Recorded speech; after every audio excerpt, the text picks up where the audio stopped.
మహిళా దినోత్సవం చరిత్ర 1900లలో ప్రారంభమైంది. ఆ సమయంలో మహిళలు ఓటు హక్కు, సమాన వేతనం, మెరుగైన పని పరిస్థితుల కోసం వీరోచితంగా పోరాడారు. వారి పోరాట ఫలితంగా 1975లో ఐక్యరాజ్యసమితి మార్చి 8వ తేదీన అంతర్జాతీయ మహిళా దినోత్సవంగా అధికారికంగా ప్రకటించింది.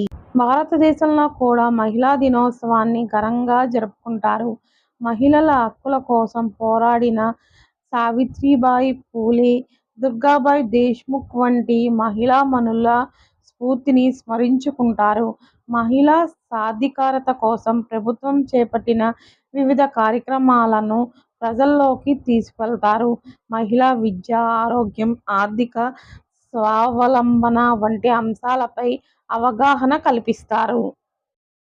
రాజకీయాల్లోనూ, సినిమా రంగంలోనూ, క్రీడా రంగంలోనూ, నావీదళం, పోలీస్, డాక్టర్లుగాను, సింగర్లుగాను, ఏరోనాటికల్, ఏరోస్పేస్లలో కూడా మహిళలు రాణిస్తున్నారు.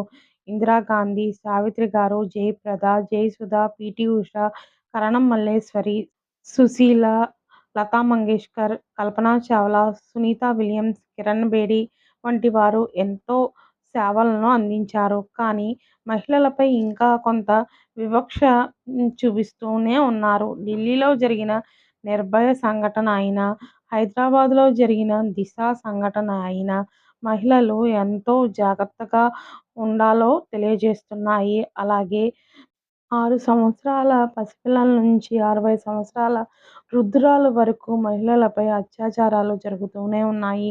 రాజకీయంగా లోక్సభలో మహిళా బిల్లు పాస్ అయినా ప్రయోజనం లేకుండా పోయింది. అలాగే సినీ రంగంలో కొందరు ప్రముఖులు మహిళలకు డ్రగ్స్ లాంటివి అలవాటు చేయడం వంటివి కూడా చేస్తున్నారు. ఏదేమైనా మహిళలు చాలా జాగ్రత్తగా ఉండాలి, అప్రమత్తంగా ఉండాలి. ఉమెన్స్ డే రోజు మాత్రమే స్త్రీలను గౌరవించడం కాకుండా వారికి తగిన ప్రాధాన్యత కల్పించడం మంచిది. అంతర్జాతీయ మహిళా దినోత్సవం మహిళల హక్కుల కోసం పోరాడేందుకు, లింగ సమానత్వం సాధించేందుకు ఒక గొప్ప అవకాశం. మహిళలు అన్ని రంగాలలో రాణించి సమాన అభివృద్ధికి తమ వంతు కృషి చేయాలని ఆశిద్దాం. ఈ వీడియో గనుక మీకు నచ్చినట్లయితే లైక్ చేయండి, షేర్ చేయండి, కామెంట్ చేయండి అండ్ సబ్స్క్రైబ్ చేసుకోండి.